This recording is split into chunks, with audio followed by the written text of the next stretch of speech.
All right, everybody. Thanks for tuning in. We got two guests today. The WAL's power couple, James and Michelle Dougan. Pleasure to have them on. Just want to give you a little backstory about them in general. They, as a unit, have really brought arm wrestling to the Northeast in a big way. Michelle is an elite level competitor, and James has really dug into the promotional ends of arm wrestling and has really grown the sport hugely in the Northeast region, from all the way up in the New England area down as far as the Pennsylvania area and below. Michelle has been an elite athlete in the WAL for quite a few years now. She is a hammer holder for 2017, I believe. So extensive arm wrestling background in both of these guys. Pleasure to have you on. Thanks, James and Michelle. Hey. So let's, Storm, I don't know if you want to open it up with any questions or thoughts you had towards them. Hey, before you even start the questions, did you go do some push-ups before you got on this? You know what I mean? Your arms were looking huge when you were just flexing a second ago, and it looked like you were off camera doing push-ups or some shit, dude. It's all about the shirt. I wear extra mediums. Yeah. Extra mediums. Some excuse had to do with your kid, and you were over there doing push-ups off camera. It's all about the shirt size, James. In your case, we got to go with doubles and triples. I'm pretty sure James is upset because he was just doing 100 push-ups before he got on camera, and, his shirt still didn't make him look good. I'm going to do 100 more. I'm going to run. I'll be right back. I only got to 8. All right, so we kind of established a little tiny snippet as to where you guys are in relationship to the sport. I think we want to kind of jump it off with who you are as people, and let's start with an idea as how you guys met. Whoa. Well, she's a great person, and I'm not. There we are as people right there. Yeah, that explains that. Okay, where we met at the roller skating rink. Okay. And he asked me to roller skate, and I said, I can't. I promised it to someone else. And then he pouted. No. Pouted. Why are you lying? Now you're already lying to the public. That's not exactly what happened. What happened was, I did ask her to skate. She said no, and I told my friends, I'll never ask that B to skate again, man. And somehow, yeah, I was so pissed. But then I asked him, and then he said yes. Well, my skills on the skates are crazy. You know So what I mean? I'm assuming this was like 4 or 5 years ago. Like, do people go to roller skating rinks now? How long ago was this? Oh, yeah, that's what it was. Yeah. I still have my members only jacket. What are you talking about? I was 15. 15. So it was like 10 years ago. I was 26.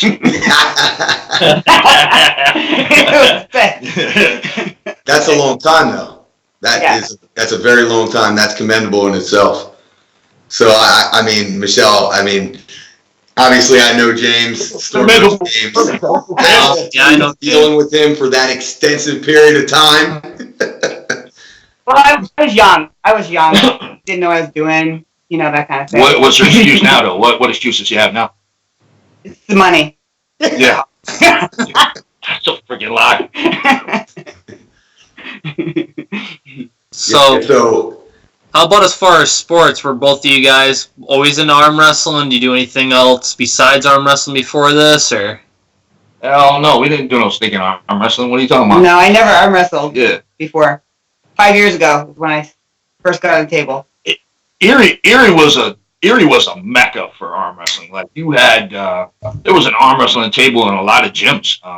And we were at the, we used to go to Lower East Side Gym, where Danny Carr and Hyanowski and young Bart Wood, everybody would be in there. And you'd get challenged here and again for, on the table, but nobody knew what they were doing. Well, they did. You did it. Yeah, we never really got too involved with it at all. Actually, I was from the suburbs, and they didn't have tables anywhere. I was kind of like. So you've known Bart for quite some time, right? And I know Erie has been huge, right? So how long have you known Bart? What's your relationship with Bart Wood? Probably 30-some years. She knew him before I did. Yeah, I worked with him at a gym called Nautilus in Erie. Okay. Young. Wow. Now, did they actually have tables in the gym in Erie? Like, did they bring their table in the gym? I didn't. There wasn't a table at that gym. That was kind of a. I'm talking about the Lower East Side gym and some of the small gyms. Yeah, the power. This was more like a family type area. Okay. Yeah. But Little Bart used to follow me around. Bart did? Yeah. Taught that kid everything he knows. Little Bart would. Yeah. he did. No, not really. Okay. Right. So Storm was asking, I think, about you guys. What's your background? Is if any, do either of you have a background in other sports that kind of led you to the direction you're in today? I always I worked out. What's that? Right. No, let Michelle finish. I don't interrupt her. I will only interrupt you. I have just worked out in the gym, did some bodybuilding, that type of thing, but that was it. She was bodybuilding in California. I was a fighter from probably 6th grade on, till probably all through the military too. I used to travel with them. What discipline? What's that? What discipline? Boxer? I boxed for a while. Kickboxing. I started kickboxing when I was young. Taekwondo. I was with Billy Blanks for about 10, 12 years, the Taibo guy. But that guy used to actually be like a massive world champion, not just a guy kicking around in an aerobic class. I don't know. That's what he does now. But we traveled all over doing that. I spent half my life doing that. It was everything I thought I wanted until there was no money. And, and I tell people, not that I want to sound like a saint, I'm not. But if that thing that your kid's been talking about for the last 6 months ain't under the tree when he gets up Christmas morning, it doesn't matter what you accomplished. Throw it all out the window because you feel like shit. You know what I mean? Right. So money wasn't there. I got hurt in Europe. Ripped my hamstring on my left side. It was bad. Horrible. Came back. Was fighting again. Tore my Achilles on the right side, and then just got lazy. Right. These things come. These type of injuries come with age. I'm experiencing something similar now. Age. I knew you were going to bring that shit up. Well, it had nothing to do with age. I was trying to do that in a nice way, James. That was being nice, being realistic. It had nothing to do with age. It had to do with just not properly training. I never had to make weight. I fought at the weight I was. Right. When we got married, he was like 165 pounds. That's crazy, right? Hot as hell. Out. I'm gonna have to ask for a Polaroid of that. Yeah, I'll send you one right away. I thought you would have one ready. Yeah, I know I should. Storm, what were you gonna say? Storm. I actually just lost my thought. It was something about James for training, but something about my picture. You got lost in my thought with my picture. I was trying to envision you at 165 pounds, and it blew my mind so much I couldn't even process another thought after that. Yeah. Oh dear. So Michelle, tell us about your bodybuilding background. I know you're. I mean, and that's one of the things that I think that the people who follow the WAL have no idea the level of work ethic you have and the extreme style of training that you kind of have invested in. So like give us a little bit of backstory as far as your fitness career in general, and then how you translate that to arm wrestling now. Well, I don't even know where to begin. I used to train. I mean, our kids were young when I was bodybuilding, so they were babies. So I tried not to spend so much time in the gym, but I still spent a couple hours a night, that kind of thing. And then they started getting older, and then we had to move back to Pennsylvania, and so I kind of got out of it. Plus, it kind of messes with your mind a little. Like when you're dieting down, it's horrible. You you can't function, you can't think, you can't, you know. And he thinks I'm crazy already. So when I was dieting, it was worse. Shut up. So It was to the point. It was to the point where she was working out. She was training actually with somebody named Diana Dennis. I don't know if you know that name from years ago. She was a beast. yeah. Who was the top competitor at the time? Corey Everson. Corey Everson, and Diana Dennis was like one step behind her all the time. She was like her nemesis. But it was at that point where she was to go to that next level was going to take steroids. Right. And she was already big. She always had good symmetry, but she was always a little sizable. So we just made that conscious decision that we didn't want that. I wasn't for her. going that way. Yeah, we didn't want that for her. I didn't want to. It was bad enough. I roll over at 165. I got my arm wrapped around. And I'm like, oh, wake up in the middle of the night. You know what I mean? Cell block Steve with my freaking. Oh my God, no, really? I'm just saying we didn't want that that. big. We didn't want that to be any. I was smaller then than I am now. But Diana Dennis and them, the girls that she was going to have to at that level. Because it was just bodybuilding then. It really wasn't figure and bikini. Yeah, Right. No, none of that stuff was going on. Right. So you needed a boob job and steroids. Right. Yeah. Basically, yeah. And then the kids, and then everything, and then I got sick, and then The boob job might not have been too bad, but the steroid thing, we didn't want that. You know what I mean? Right. Compared to I gotta training make from Storm's still thinking about the boob job thing. comparing your training from bodybuilding to arm wrestling, like how many days a week were you training bodybuilding? How many arm wrestling? Did your training really change, like from overall body to more concentrated arm wrestling, or do you still focus on full body training? it's totally different because I train basically now. Just my main thing is to stay healthy. You know what I mean? So I try to keep my core. I have lower back issues. Everybody has something. So I try to keep that healthy, and then I try to work on sport-specific stuff while staying strong. So it's not about looks, it's more about strength and She was agility. she was actually bigger, a little bit bigger, probably back, 15 years ago, 12 years ago. She was probably a little bit bigger than she is now, but she got on she was doing heavy squats. Her legs were huge, always huge.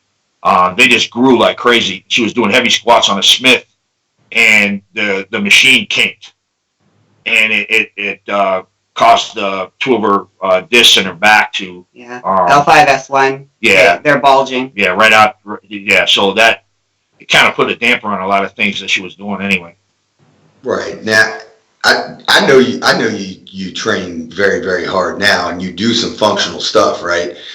Some things that your style of training in some aspects would kind of fall outside of what a traditional arm wrestler would normally train. And I know Storm is very similar. He does a lot of like total body stuff and functional strength things, strongman type stuff. And I know, Michelle, I know you do some very extreme stuff with sleds and I don't even want to say CrossFit. It's almost to the level of training like a professional football player at some of the videos I've seen. So explain to us some of the more off the beaten path things that you do and how you think it relates to the sport. Yeah. James was going to pick that one. No, what we were looking at is He'll explain it better. Bart. Well, not so much Bart, but a few people have given us advice on training, and we started looking at it, and it just because it works for them don't mean it's going to work for us. And we were looking at it, we're thinking, you could go in the gym. We see a lot of guys in the gym doing their training. They're wearing their arm out. They're doing so many sets that they're wearing their arm out. They're trying to build that endurance in their arm. And we thought it'd be better to build the endurance in your whole damn body. The idea is to work yourself so hard that your mind, your body wants to quit when your mind's carrying you over. Your heart's telling you keep going. And to do that to your entire body instead of just an arm, it makes you work harder. And we were that's what we were looking at when we were doing the training. And then recently, we started looking at it like, what's missing in this part of the training? What's missing when we're doing this functional stuff? The adrenaline was missing. We wanted to get the adrenaline going to wear you out even faster. So what we started doing was competing against each other, right next to each other on the stuff that we were doing. If we're doing the medicine ball stuff, we're competing against one another. If we're doing this sled, she gave me the shitty sled this last time out. I almost died on the damn sled. She's sliding her sled up and down the You're thing. a man. This shit's working perfect. This sled, I get on this sled and it's sticking on the damn road. It's all over the place. But we started competing, even doing stairs, we're competing against each other. If I can't do it, I'm trying to find somebody that can do. Yeah, because I keep beating him, so he can't handle it. So he has to find somebody else. You know what? We're gonna edit that part right out. I'm finding people to compete against her. Whatever we got to do to. You want that adrenaline. When you're counting your sets and you're counting your reps, that's fine. That's wonderful. But when you got somebody next to you pushing you, your adrenaline starts kicking in, and right. You're working harder now. And so that's what we're looking at. We're trying to take it to the next level. So along with that, I'm in the gym usually depends on if I'm getting ready for competition or not, but I'm in the gym 2 to 3 times a day. And I usually take like a day, maybe 2 days off, depending on what my body's saying. But I have to do my cardio because I have to keep my weight down because I have a tendency to just grow. Balloon up. Oh, go ahead. Oh. He's not going to make it through this. And then I also do my core. I have to do my core every day or I'm hurting. And then I do a lot of like wrist work, forearms, hand stuff, that type of stuff. Like every other day, that type of thing. People don't realize how. Like I was trying to explain to a couple arm wrestlers that she was doing setups. She had a table in front of the mirror, and we called it shadow arm wrestling. We put the table in front of her. She comes up, does her setup, mimicking a match, step back, walk away from the table. So they're like, oh yeah, I do that too. I did like 20 last week. I said, she did 1,200 last week. I'm a little obsessive. Right. Doing that kind of stuff, it's the difference between walking up to a table and trying to figure out whether you're in the right spot as opposed to walking up to the table already knowing you're in the right spot, and now you have the ability to look at your opponent and worry about them, not worry about where you're standing, how your arm is set up, all that crap. And that makes a great point, and I want to kind of tie it in. So Storm, I know we got Michelle and James on, but I want to ask you, as far as your training and Michelle's approach, are there any similarities? And if so, I know the multiple times a day is something I think we all share.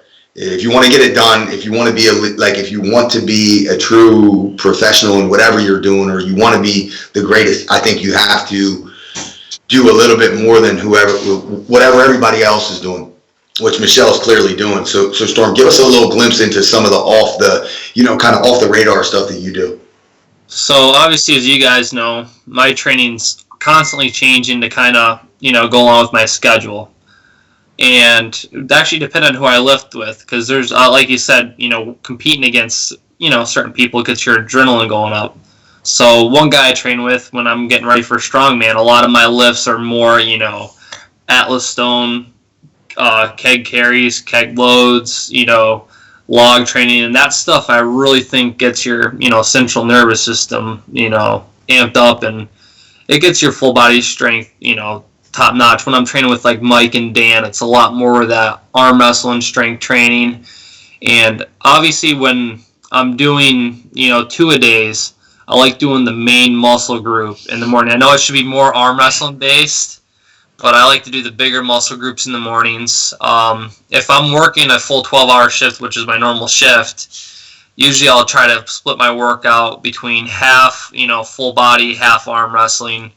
And I'm trying to put the arm wrestling kind of towards the beginning, but I just can't walk away from that full body, workouts that I've just always been accustomed to. My whole beginning part of my arm wrestling career, I didn't train like an arm wrestler the way I should have. I kind of relied on, some genetic strength, and And obviously there's a lot of training that I do that might not even have any relationship to arm wrestling, but I just feel strong when I do it. And if you feel strong, I think you really are strong. It might even, whether it helps you out mentally or if it, truly helps you out, it doesn't really matter as long as, you mentally do believe it, is helping you. Right, and that's kind of like the perfect thing. I mean, and I assumed you were going to come back with something like that, but I think the point that I was trying to make to some of the newer viewers that we're getting, because we get so many training questions, what is it going to take to be a pro, whatever the case may be. But I think the both of you guys who both have held hammers, the roadmap you take that might be slightly different, but that level of work ethic, the double days, triple days, the commitment to diet, the commitment to cardio, lifestyle change, I think that you guys really embody what it takes. So if there's anybody out there listening who has asked that question, I think that both Michelle and Storm are great examples of how to take it to that top level. And it takes more than just arm wrestling. I think, it takes, the way you train has to be all encompassing. It can't be one specific thing. A couple people came to us and they're like, "Oh, she's got to do arm wrestling training. She needs to stop thinking like a bodybuilder, stop thinking like a powerlifter, and do arm wrestling training." So there was a short duration where we tried that, and it didn't work because she needed to feel strong. I did. Right. Mentally. Yeah, when she's doing 70, 80-pound dumbbell presses, she needed that, not sitting there doing cupping for 3 days. Right. Yeah. So, and I identify with that completely from, a sports background perspective. Like, even in college before games, early in the morning, I would go get a light workout in before a game. And my coaches used to give me all kinds of hell. Like, what are you doing? You're going to burn yourself out. And I'm like, I need the psychological advantage. Like when I put my pads on, I want to feel strong. I want everything to feel connected. I don't want to be sore or overtrained or anything like that. But Storm, I know Storm, you always talk about the idea of feeling connected. And that's something that I think we both maybe have been criticized for in the past for overtraining or training too close to a competition date. But there's that thin line between how many days do you take off and lose that feeling of connectivity and everything being engaged. I also think it's like I want to say an endorphin based thing also. That those endorphins released in training, close to competition are really important, I think, at the highest level. Genetics play a huge role, as anyone knows, but I think your body will try to keep you in balance too. So it doesn't want your arms to be, ungodly strong and then allow, your rear delts to be weak. Like an injury is going to occur if you don't, I think, keep everything to a certain standard. So if you keep your shoulders, chest, everything just ridiculously strong and healthy, your arms are going to be getting a lot of stress while you're arm wrestling. Everything else will hold up, and then everything will just be kind of, as if a training session, you go to a tournament, or it's going to heal up. You go there and get your arm friggin', jacked to a certain angle. That's where people are like, oh, I got an impingement, I got a tear, or, they just got all this, whatever injury that they either think they have or they truly have. And right. We have, she with the training, even she had a major surgery in March of this year, and she was in bed for 2 weeks after that surgery, and then she couldn't do anything till I think it was April 1st. But there was still a band connected to the bed. I still got in the bed, and the freaking grippers went on my ass because she had the grippers stuck on her pillow. She was still doing the grippers in the bed. So another own thing. You know what I mean? So I think that's the next level thinking. You if you want to be there, those are the things you got to do. We drive somewhere any length of time. She's got a band hooked to the handle, and she's doing band. I got a video of her doing band work in the damn car while we're driving someplace. And those grippers, she's on a treadmill, and those grippers are in her hand. Right. So, yeah. So Michelle, walk us. I know you said you've been arm wrestling for 5 years. Give us a little walk, because I think one of the biggest things that's kind of neglected well, obviously women's arm wrestling is definitely neglected. We all know that. That's a reality. The WAL has given a lot more attention to it, but I think I know we don't have a huge platform, but I think there's an opportunity for you to the fans need to be able to know the women's arm wrestlers as a person. So give us your insight on how your walk through the arm wrestling process has been.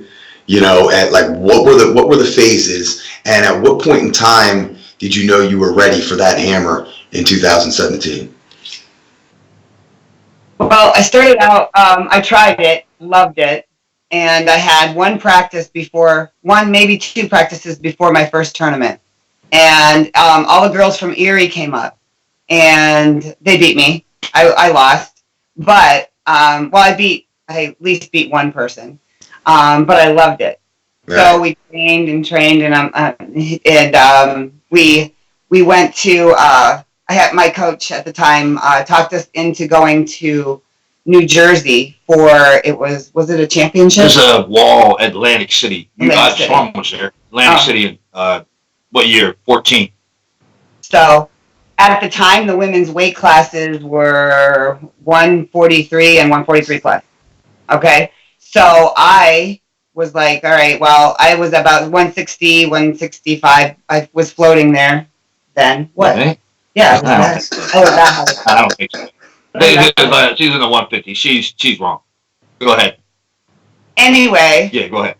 I was going against all these women that were way heavier than me.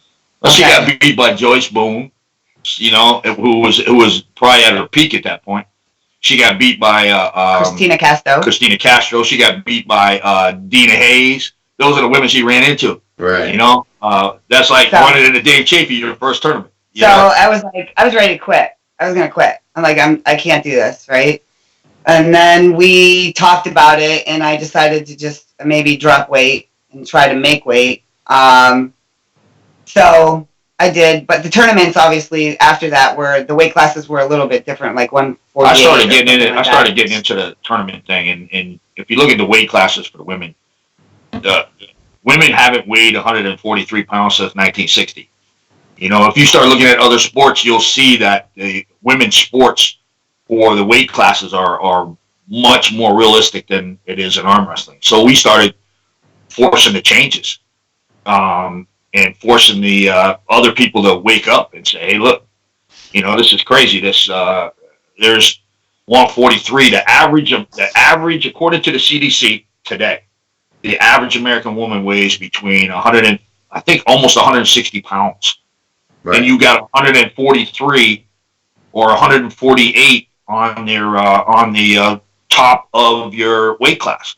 Right. So if you took the guys, which the CDC says 195 is your average weight for a guy, if you take that and say, okay, that's your super heavy, how many guys are going to come back to the events at that point? No, you have to actually, if 160 is the women and they're stopping in 140s, you'd have to take the guys 195, kick it back to 180, and say, right. Hey, that's the top of your super heavy.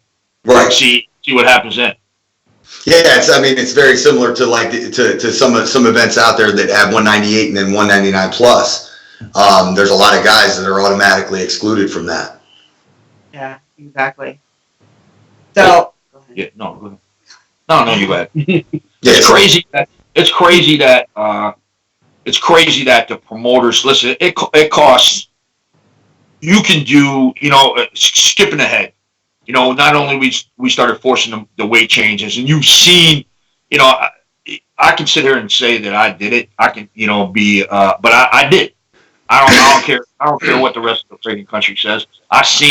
For me, he did it for me. But I seen the weight changes start to go up. I seen people starting to realize, hey, listen, this isn't realistic, and we kept putting it out, and putting stuff up on the net. But we also looked at it as, hey, listen, if you took men's AM out of arm wrestling, how many guys are going to come to an event, have their ass kicked a couple times, and then keep coming back? You'd lose half your arm wrestlers. Right. Now there's no women's AM, and everybody's like, oh, women don't show up. When I first started doing tournaments, Steve Black and I had a discussion about this, and he kept telling me, you're going to fail. Listen, everybody else has tried this. You know, if they're not going to show up, wrong. You know, we got them to show up. We started putting that women's AM in. We started changing the weight classes. We started making them, instead of second class citizens, we tried to make them, you know, to the forefront. Right. And now they're, you know, we get some of the best women's turnouts. Anybody that's been up here knows that we get some of the best women's turnout anywhere. And good arm wrestlers too, not just somebody walking in off the street. And we want to continue with that. We like to see it happen, you know, across the boards. And one of the things that we were discussing today for the women. Is women at practice. Like when I first started, the guys at practice just want to beat me. They didn't really want to spend a lot of time with me. They do a couple things and then just brush me off, kind of thing. But what I've found recently, like when I train with you guys, thank you, you actually work with me, and I feel like he was saying earlier, he feels like I could actually help some guys, maybe not you guys, but some guys that don't know what they're doing or whatever, to have more technique and be more instead technical. of just power. Right. Power. 'Cause a lot of guys think at practice it's all about beating. They don't want to be beat by me. They just want to crush me, you know. And they think it's, you know, I don't know, their egos are too big or whatever. I don't know. But I just think that if maybe people talked about it more, and practice isn't about beating each other. It's about learning from each other. So I don't know. You look at it, you know, guys traditionally big egos. Mine is so damn big. You know what I mean? It might even dwarf that you might even dwarf your cousin Travis if that's even possible. But they'll get on the you know, guys, especially new guys and guys in their first year or two. You see it. It's all about the power to them. They don't know what they're doing. They just want to get on there, yank the other guy's arm, and that's it. They go to practice. It's the same thing. They don't realize that the women don't a lot of times have that advantage. So they have to actually study the art of arm wrestling and learn the techniques. And so a lot of times the women are better technically than the men. And so that they could actually help. They're not going to be able to yank your arm like you want, but you sit there with them and work on some technique. And I don't think a lot of guys take advantage of it. They don't want the women. They just push them aside. And I think that causes a big problem with the attendance. You know, they come to practice, they get pushed aside, and they're not coming to a damn arm wrestling tournament. Right. So and that's a great point. So we've tried to get more women to practice and more women to tournaments, and I can be honest that I failed. I've tried. I have not tried as hard as you guys have. So that just means that I gotta try a little bit harder. But I think what you're saying is the most frustrating thing. I think for when we do get a new girl involved, if we have a practice, a lot of times there might not be another female there for her even to work with. And that takes a huge amount of confidence for a female to come into like a garage full of sweaty dudes who have egos. Yeah. And we innately, without even trying it, kind of push them away. And I can say that I don't know, Storm, what your perspective is on this, but I know personally, sometimes like early on, I didn't know what pressure level to give to work them. I think it's been through time from working mainly with you and Kate, you know, to figure out, hey, how do we make this training session make sense, you know, for both of us. So Storm, what has your experiences been with the girls in, you know, up in Scranton? Experience with girls, or Storm, what's your experience with girls? Yeah, please tell us. When did it start? James, get your face out of the camera. I did about 1 or 2 years ago. Oh, no. Who was your first? Tell us who your first was. Tell us who your first was, Storm. Dude, I think Tara could hear me, so let's Tara's in the room. No, but so like in the Northeast region, there was a few actual decent women arm wrestlers. Price. Yes. And I can't think of the other names. There's a few other names. They were kind of coming to practicing with each other, and even still, it was really hard to gauge like what to, you know, give them as far as pressures, what technical level, because I was very inconsistent with even going to practice with the team. So for me, it was even like not knowing where they were and, really how to engage pressure-wise. And, because even as much as people hate to even admit it, women's muscular system and tendons and everything, they're different than guys. You don't know how they're going to heal, how to train them. So you don't want to go there and, do negatives with them. Because I know even some guys are completely against negatives. Because what happens if you want to go train at the gym the next day? Or, you don't want to deter what their normal training routine is, but you also want to help them develop and progress. So I think that it's hard to get consistent women to a practice. So when you put, different guys on the table with them, it's kind of, good for them to pull against someone stronger. Because I know when I want to train on a table, I want to go against someone as strong, if not stronger than me, to develop strength. But technical-wise, I just want to go against someone smarter. So I feel just if you can, it doesn't matter if you're a guy or a girl, just trying to get on a table with someone stronger or smarter than you. You got to kind of communicate. And I think that's where an issue was with a lot of the people that I was at practice with and the women. They weren't really communicating. They were just kind of getting on the table. They'll do the same move. So I didn't really know how to engage, what they were looking for. Right. So I would just, if I'm pulling you or something, say one of us had, when you had your cup injury or, where I was just, my pronator was wore out, we'd just be like, all right, I can't do much here. Right. All right, let's work this angle. Right. I think just the communication, and you know how it is, if there's only 2 tables or a table at the practice, I think I don't know if it's just because a guy thing with egos, but I don't think we have a problem pushing a person on the way here, let me get on the table. And I think women try to be a little bit more reserved, and they're kind of like, I'll wait my turn, and then, you have guys like James that'll just sit on the table all day and just keep pushing people out of the way and make it all about them. Yeah, hell yeah. What? James? Oh, I didn't catch you. James, you don't have great point. We keep pushing her out of the way. Right. I was still thinking about you saying you're trying to find somebody smarter, and I'm thinking the first thought I came. You ever see that cartoon where the 2 guys get together and the other guy's head blows up? That would happen to me if it was you and Mike Solaris in the same room talking about arm wrestling shit. You know what I mean? That would be like 2 mad professors sitting there all day, probably never get on the table. You would just be taking notes, writing shit down. It'd be crazy, man. No, I'm just saying. I was at Mike Solaris' house, and we were she was going to train. And Mike Solaris, he gets his chalkboard out, his notebooks. He's friggin' measuring shit. I think he measured my ankle. I don't know why. You know what I mean? And I'm just like, hey, Mike, just get on the table, for Christ's sake. The Storm, I was at a tournament in Albany, and I said, hey, Storm, you think you can jump on the table with Michelle? He goes, oh, yeah. 20 minutes later, he's still standing there talking to her. They still ain't gotten on the table yet. And I'm like, oh, just get on the damn table, for Christ's sake. Remember that one? Yeah. Yeah, so. That's a great point. And I don't want to move on to another one before we touch on that. So, Michelle, from a woman's perspective, so all these guys out there who are holding practices and stuff, from a woman's perspective, what can you say to men what could they possibly do better when a woman's at practice? And then what could you say to women that they could do better to facilitate a better practice? Well, I think Storm is right. Communication is big. Because I know that even sometimes now when I go into a practice and it's all men, I'm intimidated. So I can't even imagine if somebody was brand new coming into it in some of the practice I've been to, So, communication is big, and just try to be more welcoming.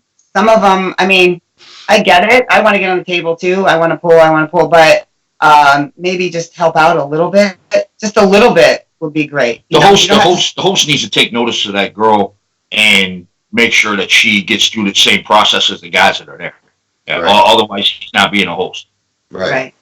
So, what we do specifically, and not everybody has that capability. One, we just bring a table. We bring our own table everywhere. Yeah, and then I say, hey, listen, whose table's that? Get the fuck off there. You know what I mean? That's easy. Not everybody has that though. No. And then we're forceful with it. But also for the women, if they would just say, hey, do you think, if they would just go up to the person they want to pull with and say, hey, do you mind getting on the table with me for a few minutes? Most guys will do it. Right. They would. Just they just feel like, a little nervous, intimidated, like I said. Right. We're in the 21st century too, and I think like guys, a lot of times we still revert back to that like seventh grade dance where everybody's segregated, and you don't have the balls to go up and ask. So it's not. I don't think it's like when it comes to some guys, they just don't know how to initiate an arm wrestling practice with a female, and it comes back to that, it is what it is. For whatever reason, it is what it is. But in the 21st century, like I think you're 100% right. I would absolutely never at a practice if a female came up to me and asked to work on something. Never, ever, ever shy away from that. But I find it, at times you get ADD'd out and you don't think about it. And then before you know it, 3-4 hours have passed by, and afterwards I'm like, damn, I forgot to work with Kate or whatever, you know what I mean? So I do think that it would, and it's you don't want to put it back on the ladies to say, hey, ladies, force yourself on the tables. But I think it definitely, some guys just don't think. I think a lot of guys don't think. I know I'm one of them. Like, if I'm at a practice, even whether it's other, like, guys there, it's like, you get on the table, you start pulling a little bit, then someone else starts talking about something, you're, like, over here, like, looking around. Like, it's hard to think and actually focus to make sure that everybody, gets a chance to train with you. Like, because I have a very small practice group. There'll be times where I won't even get on the table with everyone. I won't realize it till afterwards, till after the practice is done. They left. I'm like, I didn't get to pull with Dwayne last night, or, Right. whoever. And it's, you don't do it on purpose. It's just, there's a million other things on your mind. So I think it's just all in communication. Like, obviously it's good for the host to, try to facilitate that and try to pay attention. But, I mean, when your mind's on a thousand other things, just for some, because I mean, if anyone ever asks me, I have no problem, spending extra time or jumping on a table with them. It just kind of reverts back to just, just them asking, really. Right. Yeah. So Right. to shift topics a little bit, Michelle, tell us about like I said, we talked about a couple different phases of your arm wrestling career.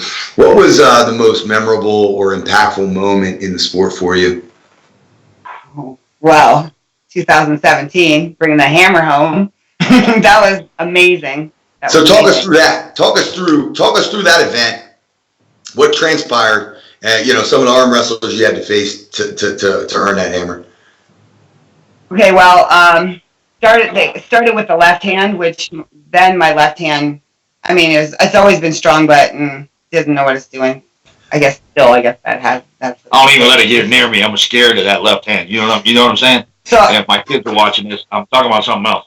But yeah, I don't know if I'll be the same if that left hand gets near me. So I didn't think I would do very well with my left. So I didn't care. I just wanted. It's kind of like I used it like just to get the nerves out, just to get going, get my mind going. And to me, not to break in, but to me that was amazing because you were going in there and you're throwing away. Like I would think that if you went in there and you lost left-handed, it would affect your mind going to the right side. But she basically went there and without having a big, long history of competition. She went in there and decided, I'll just throw my left arm away because I'm going to concentrate on that right. Didn't care. To me, I'd be like, oh shit, I lost my left. Oh, my right. Oh, you know what? I'm starting to feel a little ache in my bicep. My shoulder hurts. It would start messing with your mind. So. Well, I think that I have this thing. I'm nervous in front of the camera, in front of people, speaking in front of people. So that kind of like after I got on the table with my left, that kind of like was gone because I was just focusing on the people. So I didn't have to think about that anymore. So I went. I lost to Angie and to Parita on my left. So I got third left in Vegas, and then we had a big class, a lot of ladies. She looked at me and said, I'm not going to lose on the right. Oh, that's exactly what I said. And she didn't lose a match. I didn't. I went against Jimmy, Brad, Angie, Parita, who else? Victoria, Veronica. I don't remember some of the girls yet. I was just focused. I was just on it. And then after I beat Angie, we had to do best of 3, right? Best of 3 for at the finals. Yeah. And so I won the first one, won the second one, and then I'm like, that it? Did I just win? So it took a while for it to sink in. And I'm like, oh my God, I did. He's like, you did, you won. That was amazing. It was amazing. Right. So it was a long day, but I It's crazy. We were talking about it prior, and I did a little meme with her. She had twins laying in the bed. I had one twin dreaming about a toy, another one dreaming about something else, and I put her dream was a hammer over her head, and then probably 4 months later it was in her hand. So yeah. So foreshadowing, huh? Right. But you know what though? To her, she had done a lot of things right for that event that she hadn't done in the. We were in Vegas 3 times. In 15, she took 3rd place with the right hand. In 16, injuries, but also diet was terrible. She ended up doing like 7 baths. Horrible. Passed out just about on the bathroom floor. For a couple pounds. When you say 7 baths, you're talking about hot saltwater baths with alcohol. Get the water out, right? Yep. Yeah. Right. One right after the other. It was horrible. I had to send Jen Wood in to get her because she was on the floor. Yeah. Jen had to pick her up off the floor. It was horrible. So I wasn't going to do that in 17. And so I told myself I wasn't going to. So I just started dieting way before that. I dieted in April for that June tournament. So, because it's not easy for me to drop weight with the couple of issues I have and the muscle.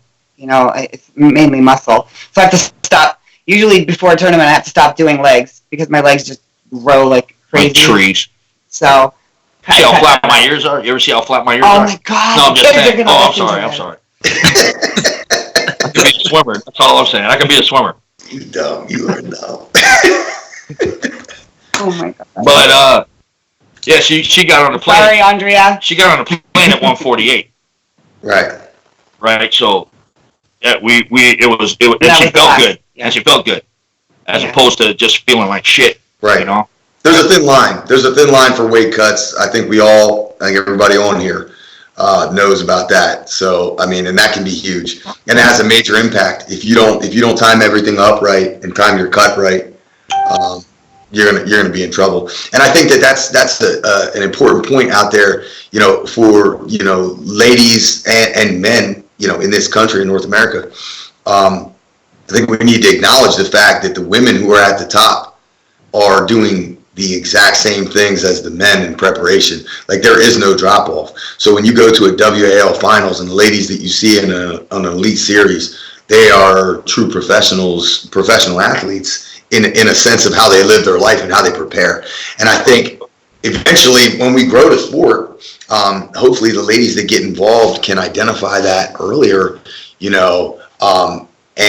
kind of follow you guys' lead, because I think, ladies like yourself, Michelle, you're really paving the way. And then with James piggybacking and really putting the women's arm wrestling in the forefront, I think we're going to gain some traction here soon. And it's just one of those things where I think it's important for people to know what you actually put in as a female arm wrestler.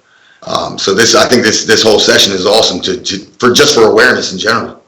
Well, I got into it. with the WAL right from the start, and obviously we both did. And that's, everybody says, well, I did initially get into it to help. I figured it's a lot. I'll do more from the inside than I will from the outside, screaming on top of my head. Right. So, but what I realized was that if I don't help arm wrestling as a whole, what will be there for her? Nothing. Right. So I see a lot of the people. Not a lot of people. I see a few people. I see a few promoters. I see a few top level athletes. That they're in this for them, and that's fine. When you're on top, sometimes you got to have kind of that little selfish attitude. But if you don't make arm wrestling grow as a whole, right, there won't be anything there for you eventually. So you can help yourself or help somebody else as much as you want, and especially ladies. If you don't help the ladies arm wrestling grow, who's she gonna have? She's gonna have to go against guys. Yeah. Get Get a change. Continue. Well, that's a good point too. That's a good point. So Michelle just had a super match win in her last event against an interesting opponent. You want to elaborate on that? Well, Robin Chandler, and she was she's transgender. Yeah, I think that's what she is. Yeah, I just want to say it right. I don't know if it's a woman. So yeah, she was scary. I was really nervous, especially when I saw her in person. She just looked like bigger and like just stronger. But super nice the whole time.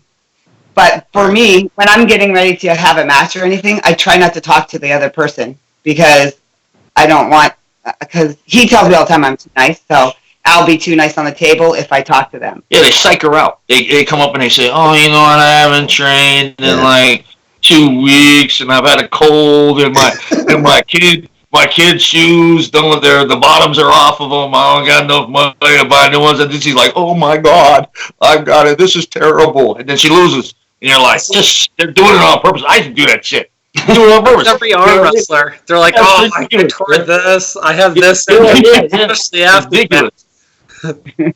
But she said she was scared. It was scary, but I couldn't talk her out of the match. I wasn't too keen on the whole idea. What it was supposed to be, Sarah Rotunda was coming up to the New York State tournament, and she called we were planning it out, and we were looking for an opponent, and she's like, well, how about Robin? I go, I'll ask, and Robin's all excited about it. About a week into it, 2 weeks into it, she called up. She said, hey, listen, I can't tell anybody, but I got a call for a possible match. And so I'll let you know whether it's going to take place or not. And then we eventually found out she wasn't going to be able to make it. So then we tried to put Martha in the match because they had a match out in Kansas City, because we're talking about heavyweights here. We're not talking about a middleweight.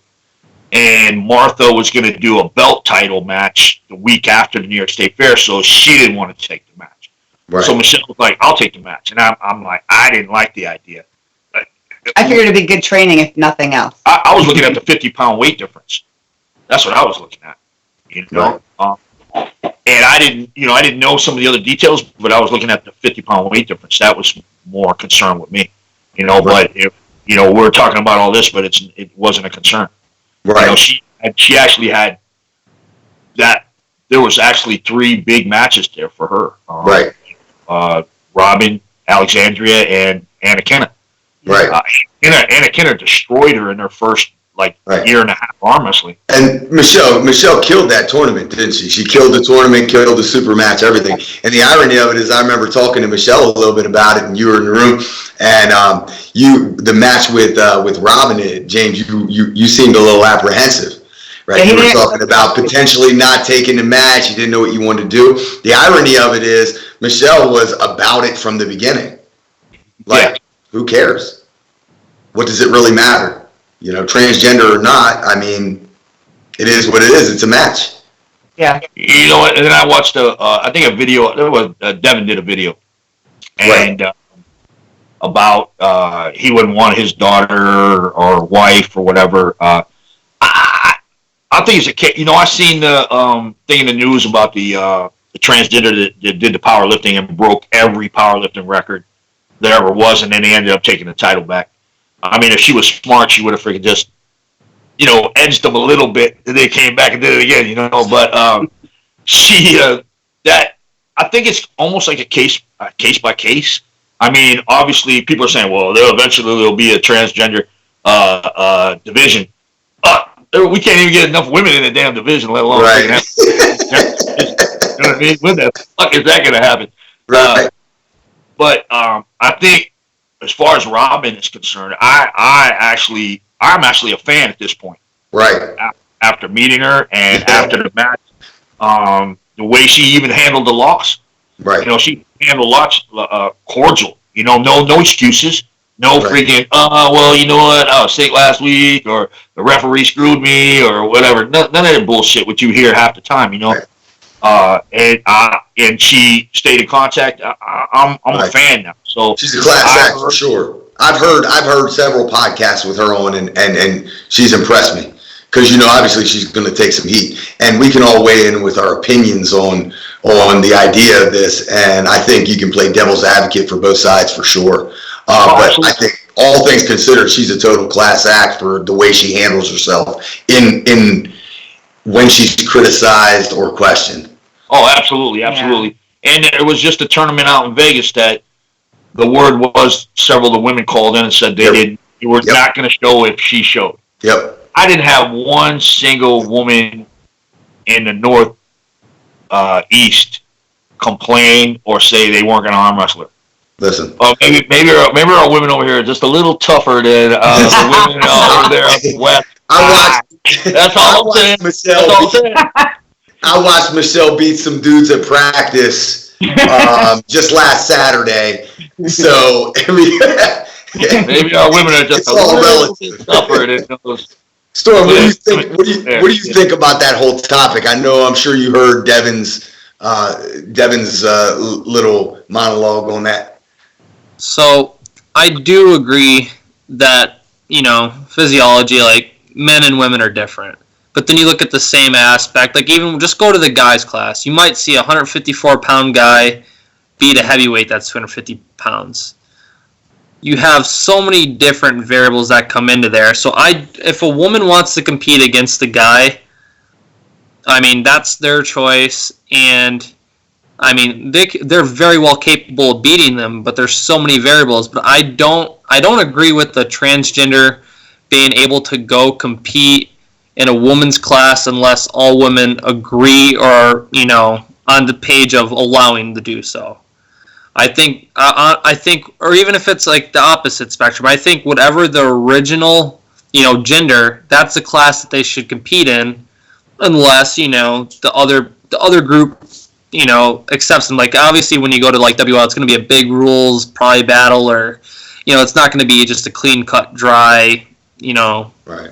thing. Small tournaments, or I don't know, say if there's a pool of 8-10 people that have to say, okay, we all agree or we don't agree. That would be that. I'm not really clean cut like oh my god, like it has to be this way, but just in my opinion, I really don't like to see that whole, that transgender guy went in there and shattered the record by, however many seconds, pounds, or Right. I just comes back to it. Just look at just the body structure, the testosterone.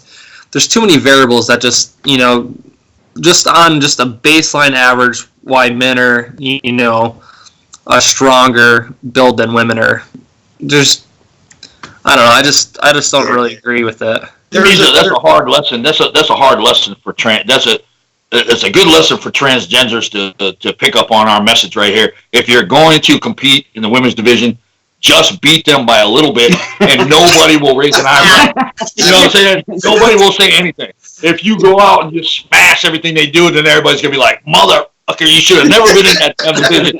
You know what I mean? But if they just smidgen it out a little bit, just a little bit, you'll be okay, dude. You'll be okay. Even Storm might back you at that point. You know what I mean? By a little bit each time. Yeah, a little bit, dude. Lose a match here or there. Yeah, exactly. Now let me ask you this. Had the match gone the other way, would this conversation go a different way? I would have. That's a very good question. Michelle, answer that. I'd have flattened her truck tires.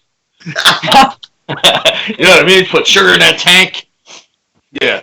I would feel the same way. I think. It was my choice to take that match, so it didn't matter which way it went. I can't tell you, man. I'm volatile. That response doesn't surprise me, Michelle. But now that you've gotten to speak, dude, I don't know how I can. What would you have said? I don't know what I would do. I don't know. So now, Michelle, going into that match, did you feel like you had less to lose and more to gain than she did, or did you feel how did you feel about actually that whole? Exactly. I had less to lose. I just felt like if I win, awesome. If I lose, well, lost. She talked me into that. Because I was leading up to it. I'm like, you know what? Maybe we can find this other person. You know what I mean? He was trying to. Yeah, I was. I could kind of feel the same, vibe from like a woman's standpoint going against the guy. Because like when I go for a super match, I'd rather super match someone that's a heavyweight. Because like if I were to lose, it's like, well, shit, yeah, you beat Storm. You're 30 pounds, 40 pounds heavier than him. But if you win, it's like, all right, holy crap, this guy's competing with heavyweights. No matter what, the heavyweights get more prestige, and they're obviously, the better looked upon arm wrestler. So if you're a woman, you beat a guy, it's like, the same thing. Yeah. That's what I did to you at Toys for Tots. I'm like, I'll go arm wrestle Storm. Screw it. If I lose, if I win, I can brag. Hey, this guy is supposed to be this big ass arm wrestler. I came close to dragging you across the table, but I was so tired. The Toys for Tots. You remember that one? Yeah. James, I remember every tournament you made a point to try to get people to next topic. Let's move to the next topic. I was going to cut it off right there too. Hey, let's finish up with one last thing, James, and we'll direct this one towards you. Give us a little background on your affiliation with WAL and promotions in general. When I started with them, Bart brought me in, definitely. Travis was doing some other things, and Bart brought me in. We were both taking up some of the slack that Travis was doing, or that he was doing extra things, so we were taking some of his other stuff. And I feel like, I did a lot for him, but I was really aggressive about it. I was loud, something I didn't like. I'd send crazy emails, or get on the phone and whatever, and I had to learn that that's really not the culture that they were looking for at the time. This last time around, really involved with the with Steve and Buffalo Wild Wings and the local events, we talked we were on the phone for hours sometimes, back and forth, and emails, text messages. This guy would send me an email. Right? And then he'd send me a text message asking why I didn't answer the email. And then he would call me and say, hey, did you get my text message? I'm like, can't you just stay on one email? You lost me. I don't know where the hell you're coming at me from, But I actually found him, I thought he was dry. And I thought, and I found him this time around. The guy's got a great freaking sense of humor, man. It is dry, but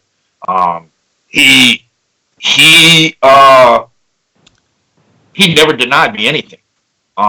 If I asked for something because I felt like it was needed for the event or needed for the arm wrestlers or needed for this, go ahead and do it. He never, denied anything. And I'm surprised when I read stuff. I get pissed when I read stuff, obviously, because people don't. There's some of the things that I don't agree with. I don't agree with the whole 2017, how that took place, how it was happening and it wasn't happening. I would have done that completely different. It did happen. That's great. There's a few things that I didn't agree with. But at the same time, there was a bigger picture that I wasn't aware of until this year. More so this year. I'm still not aware of the entire picture, but I got my pieces, and it makes me more aware of what they're trying to do. And I appreciate it. But I think there's good in every one of the leagues. There's bad, there's good. Right. And I feel like the people that are so far left on anything, especially with this arm wrestling crap, right? They're the problem. It ain't WAL. WAL didn't freaking kill their dog. WAF isn't the devil. Right. PAL. Well, they do run a little long, but the guy also has great weight classes for women. He tries to give, a ton of awards. You just got to stay there for 3 days to get them. But he supports, the guy supports the women. I gave him that. I even wrote that on a thing. The guy supports the women. He pretended like he didn't know my name the last time I seen him, but other than that, seems all right. But there's good, WAF. I like some of the things that they do, but you hear them on social media. You see them on the thing saying, "Hey, this league and that league is terrible. They're the reffing's terrible. They're not professional. They're this, that, and the other thing. They're loose on the rules. And then you turn around and you watch the Worlds, or you watch a tournament that WA refs are there, and you see elbow fouls coming out the yin yang. You see guys, one will call a strap, the other one will call it a pin, and you're like, there's no consistency. You shouldn't be in a glass house bitching about everybody else when you're doing the same shit. Right. Look at people criticizing the NFL with refs. I think it's no matter what. If your like favorite arm wrestler or favorite team win, the refs did a great job. If you lose or fair guy lost, but you still love football, right? These guys don't like arm wrestling. If you're a WAL competitor, they don't like arm wrestling. You know, they only like this. You know, and you're like, it don't even make any sense, man. Make the whole thing grow. Make the whole thing grow. There's a reason why Burger King and McDonald's open next to each other in all the markets to drive the business, you know? Yeah. There's room for everybody. Competition drives the industry. Yeah. I don't feel people see the big picture, though. I think people are blinded by, that whole, let's grow together type of thing of mentality with the leagues and promoting. I think they're I don't want to say they're ignorant, but I think they're blinded by I don't want to say greed or just, they want their league to just get, up to here, but they don't want to see the other leagues succeed either. They just want to kind of bring theirs to the forefront, maybe. The smartest thing Anthony, Leterio did was he had a post, I think it was last year or this year. He said, come to us, learn to arm wrestle, and before you decide to move up to the bigger leagues and give them a shot. Almost like they were the AAA of arm wrestling, which I thought was smart as hell. There's some good people, obviously they go to PAL, but I think the majority you see are newer guys and people that are still up and coming. And that was a smart way to handle that, I thought. I don't know where he stands now, but that was a smart way to handle it. Right. So James, let us know a little bit about your Northeast promotion, just so if people don't know, Storm and I have kind of collaborated a little bit with James. He's by far the most reliable promoter that I've dealt with thus far, and I've dealt with a few. I can't hear you. Could you say that a little louder? I can't. I can't. If Storm didn't shake his head, I need Storm to shake his head. But yeah, I wouldn't work with the guy if he weren't reliable. But yeah, we've thrown the Keystone State Championship for 2 years in a row now. Last year we had over 400 entries. And we're going to hopefully work on an even smoother show next year. And James, I think, what do you do, about 10 events throughout the year? It was 400 on the nose. Just don't try to exaggerate, man. All right? There's too many people doing that already, man. It was exactly, what's crazy, it was exactly 400. And that damn Steve Pettis beat us, and I'm pissed about that shit. I think he had 455, and that makes me mad, dude, because I thought he got golden gorillas, man. That's bullshit, dude. Now we got to come up with some kind of gorilla keystone. We got to have a gorilla keystone. What was cool? What I always thought was cool is I would get a call from Storm about an event here, an event there. I'd get a call from Storm, and Storm it would be like 2 hours before the dead event takes off. And my phone rang, and he go, "Hey, James, are you running this thing up there?" And I go, "Yeah." He goes, "Okay, I'm on my way." And that right there told you, that you had a good event, because this is what he's calling you for. I don't call anybody or even text anybody, first of all. So just the fact that I give you a phone call, it's like, holy shit. It's Storm. Stick with the story. Anyway, yeah, this dude don't even read his text messages. If he calls you, you must be special. I'm calling because you guys text too much. No, he's okay. All right. I hate the text. I like anybody that texts. I like to call them just to bug their ass. That's how I know you're old. You're old because you do that. I do call you all the time. I call you all the time. Ignore. What do you want? I just want to hear your voice. We do a number of events. Probably 8 to 10. Now we're getting requests from a few other people. We're doing a sit down, which I've never dealt with before, but it's an event. It doesn't matter what the sport is. It's an event. I'll run it just like I ran a stand up. Right, and we're gonna do that. We're gonna do that up in the Scranton area. You know? Yeah. So you'll have the collaboration between Storm and I. Hopefully, we get Stam involved. And sit downs is really fun. You know. So if you want to give any more details on that and promote that, feel free. Yeah, November 9th. What I found out is, instead of trying to micromanage this whole damn thing, you get good people in a spot that you show them what they need to do, or they already know what they need to do, and you become a support system for them. If they need a drink, you can get it for them. If they need a break, you go to the bathroom, you sit in their spot. If something's broke, you fix it where they continue to work. If you do that, that's the best events, in my mind. That's how they're run. And so that's what we try to do up here. We try to get the good people in a good spot and let them do their thing. Stay out of their way and support them as much as you can. So I'm not actually really doing anything except run around looking like I'm in charge and shit, but I'm letting these people run the machine, you know, and they do a good job. This guy. Well, with that being said, because I so love your thought process on this, next Keystones, I'm not going to be on that bracket computer and the microphone. I'm going to go get you a drink. And some wings. Hey, you wanted to be on there, man. No, I didn't. We'll say, the first time I seen him with a little bit of panic on his face, right? It only lasted about 30 seconds, but I looked over. He almost made me panic when I seen his freaking ass panic. You know what I mean? And he looked at me and he goes, James, when are we just going to stop this shit? And I go, we're not. We're not. We're just going to keep right on going. And then he recovered and went right back to it. But we had so many. A long day. We had so many things going on, and it all started with bad registration. We had a lot of helpers that were wanted to step up and try to help, but then they had never done it before. We were swamped. We were expecting 100 arm wrestlers. 190 showed up, and we just didn't have the people to cover that. And we won't make that mistake again. I'd rather be overstocked. We'll be overstocked next time. I will empty my bank account on refs and registration people to ensure that does never happen again, because that was my 7th layer of hell. That was horrible. We had a couple injuries. It was Storm's buddy broke his arm on the side table.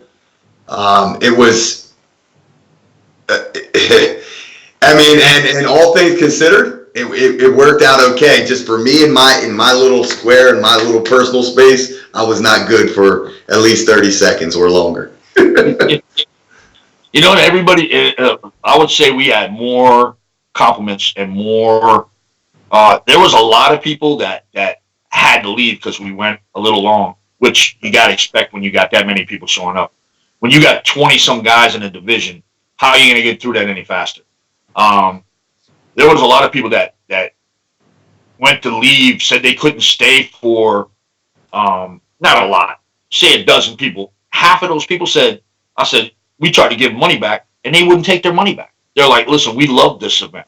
We had a great time. Keep the money. Right. And when do you hear that shit? Right. When do you hear somebody say, no, keep the money? You know, you don't. So I think a lot of people had a good time there. They had a, you know, I hear from somebody some mutual friend of ours, let's say an acquaintance, that big events aren't the thing. Yeah, I talked to people this morning. I find that hard to believe when event's going to take place. You know, if we're running this event, if we're running New York State Fair, if we're running Keystone States, if we're running the Nationals at the car show, if we're running, well, give me another one. If we're running some of these events, you know damn well they're going to be big. Right. And if this isn't the thing anymore, well, why are these people showing up?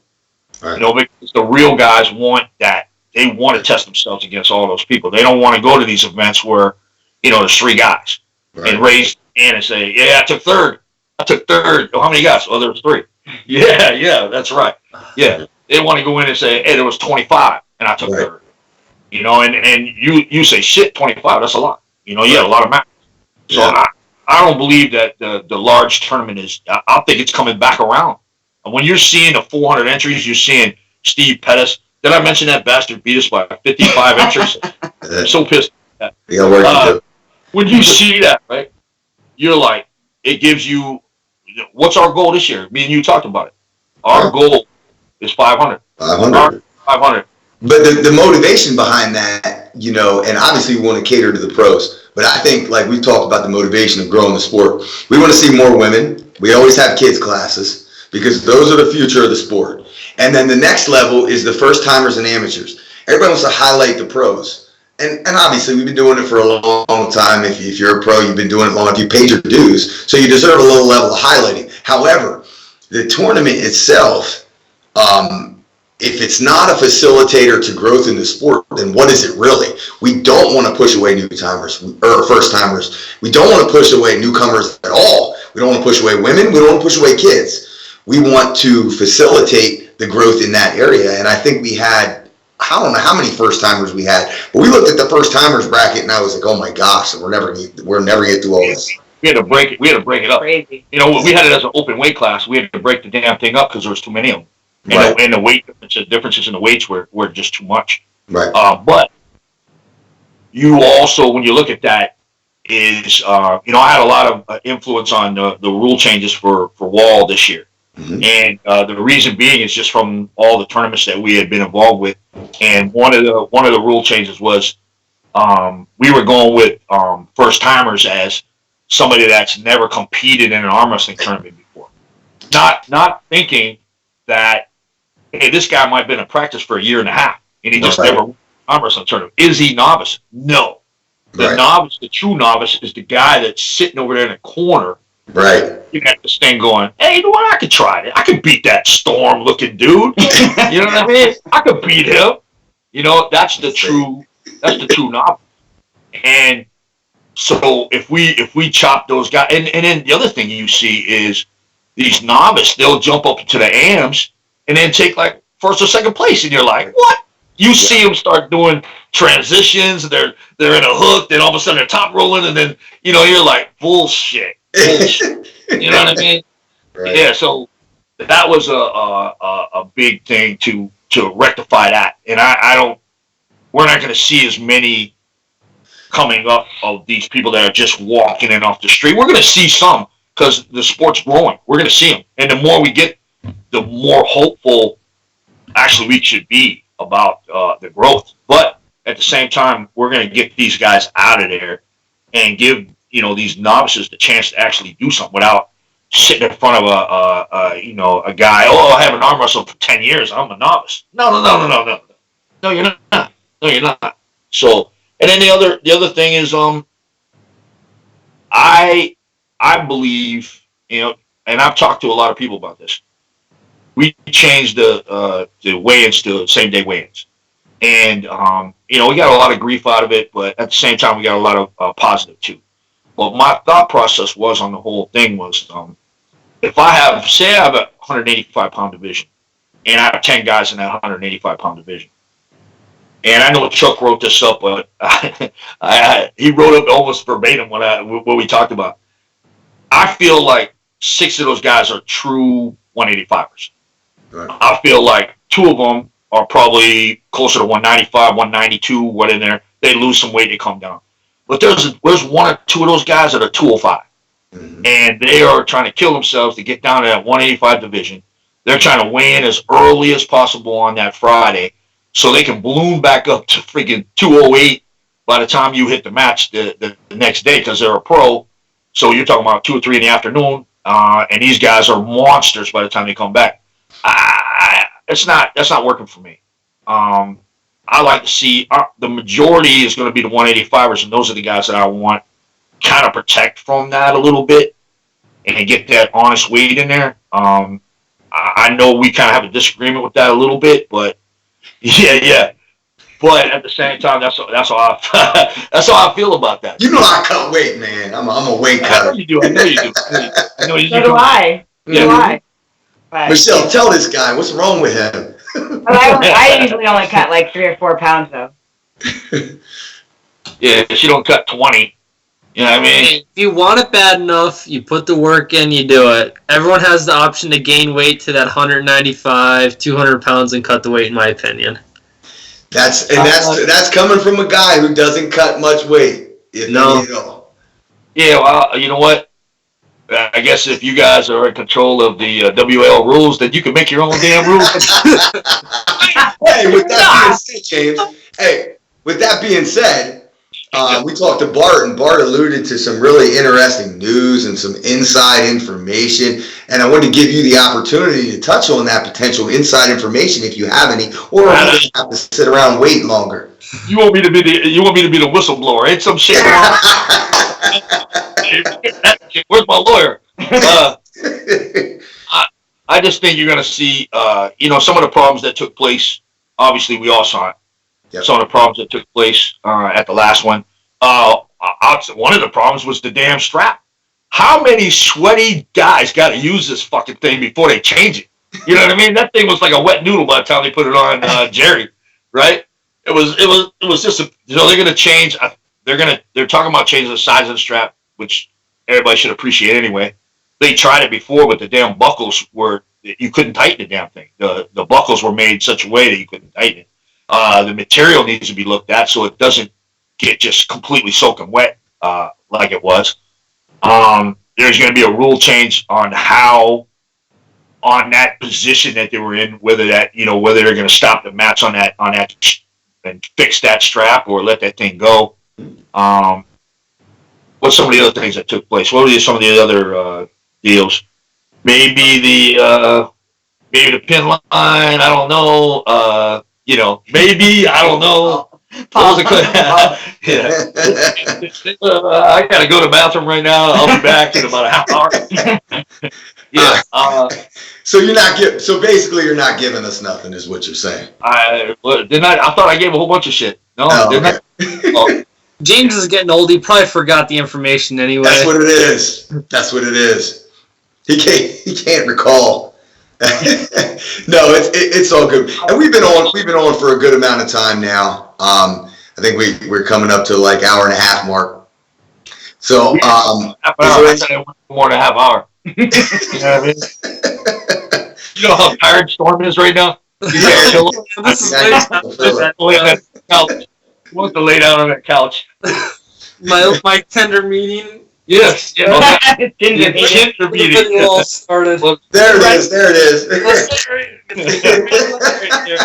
we go. The tender. I think the one comment said I'm ready for tender or something.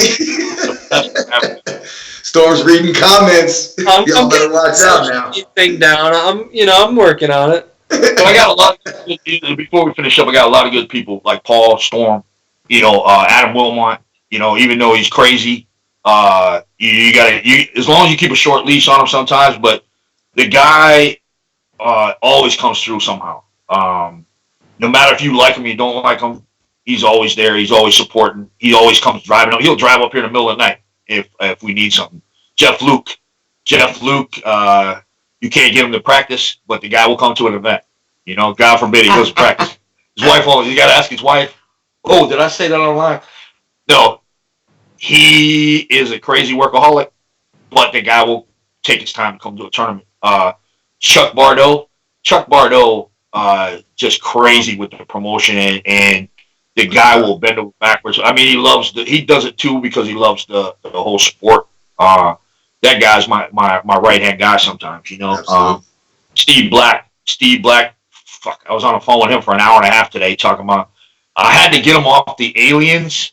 He started back on the aliens again. But I got him off the aliens, but he's got so many things that he wants to do, and he loves the arm wrestling. He loves, he's had the good experience, the bad experience. He's still hanging in there, and he's still viable. In that division, he's still a threat to anybody that he comes in at. Who am I missing? Missing anybody? Bart Wood. Bart Wood. Obviously. It's like a little brother.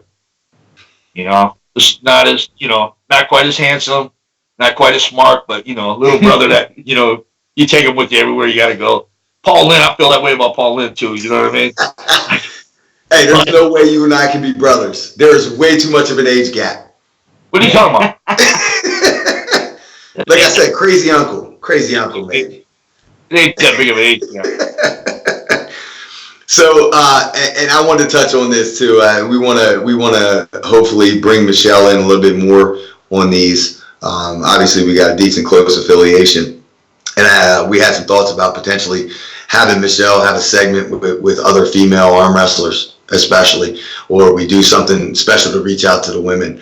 So I think if you'd be willing, Michelle, we'd like to delve into some different ideas just with that general platform in mind. Yeah, absolutely. It'd be awesome. It'd be awesome. Right. Right. So something Viewers. you get offline. Go ahead, sorry, man. What's that? When you get offline, she's involved with a couple things right now that are huge. I mean, she came home late tonight because she had her thyroid cancer survivor meeting, and am I saying that wrong? Good. That's good. Yeah, okay. And then she's involved with a new cancer facility It's here. called 1330, and it's for teenagers that have cancer, that have gone through cancer, childhood cancer. They don't have anywhere to go. They have like there's doctors, there's pediatricians, and there's adult doctors, but there's nobody in between. So they started this place where they can go and talk about everything that's going on, and maybe hook up with different doctors that they think is good for them. We're going to be posting that all over social media because if you watch some of the videos, these kids are saying, "Listen, we like coming here and hang out with the kids because all the questions aren't there. Hey, when do you have chemo and all this other shit. Right. All those kids have already been through that. They don't talk about. They talk about normal kid shit, and they like that. Right. And then she got on the board for a review Patient. It's a Patient patient review. Advisory board for St. Joe's Hospital. yeah. We should have let off with this stuff. We should have let off with this. We should do a different thing about this. To something that like the platform's not huge, but it would be great. Anything positive like that. If we could kind of help gain some traction, that'd be great. I mean, just let me know what your ideas are. The teenage thing is awesome, man. That center for them. I guess a family lost their child. How it started was this woman, her daughter had cancer, and she died when I think she was 13 or something, and or maybe a little bit older. But she made her mom promise that she would do something to help other kids that were going through what she went through, with all the chemo and stuff like that, because they didn't have anywhere to go or anybody to talk to. Pretty insightful for a 13-year-old, man. Yeah. Right? Right. So Yeah. she started it. It started in Rochester, and now it's in Syracuse. So it's growing. So We tried exciting. to get Travis involved, but he wanted all the kids to pay $100. My goodness. Oh, wait. I see this podcast. You're not supposed to say that because he will destroy you on the mic. He will destroy you on the mic. I see that. Hey, Artem, edit that out, Artem. I'm done, dude. I will never give that dude a mic. I'll never be anywhere where that dude's got a mic, dude, ever. So, No, but yeah, we're coming up on a lot of video time here. So I just wanted to say thank you to you guys for joining Michelle, Black Scorpion, James. Appreciate having you guys on, and looking forward to more in the future. Shout out to CNY Arm Wrestlers. If you're interested in arm wrestling in the Northeast at all, or if you're in the New York area, check them out on Facebook. James is an admin on that. I am too, so I'll make sure that your comments get responded to. October 19th, we got the Utica Championships. That's going to be in front of a couple hundred hockey fans. I don't know if you're going to get better fans than hockey fans screaming. Hopefully they'll start a fight in the audience, and we'll be able to watch that while we're freaking with this whole thing's going on. That would be fantastic. But the finals are going to be in on a stage or even on. It's all going to be in front of a couple hundred screaming drunk hockey fans. Is there anything better than that? I don't know. Then we got the sit downs on November 9th down in at Champions where we did the Keystone States. Right. And then I'm actually looking at November 23rd out in Albany again. Either going back to the team stuff or talking about a triple elimination. I've never done a triple elimination. I want to learn how to do it. Right. I want to beat those damn Canadians because they do those things all the time. I tried to get an arm melter down here, and he ignored me. So now I'm gonna start my own. I'm gonna call it an arm burner. That's what I'm gonna call it, arm burner. I'm gonna mimic what he does and call it an arm burner and see what happens there. Sounds good. Yeah. Sounds good. But yeah, we're gonna go ahead and close up now. Thanks everybody for joining us. If you made it this long, the whole way through this, make sure you like, share, and subscribe. We're gonna keep on putting a little bit more content out. Please don't focus on that large ginger James, spot. you got a string hanging from your shirt. Maybe you didn't look. You went. I'm too far away from the camera. Wait, no, that's your arm. Never mind. I thought it was a string. That's your arm. Camera. Yeah, closer to the camera. All right, guys. Thanks for tuning in. We'll see you next time.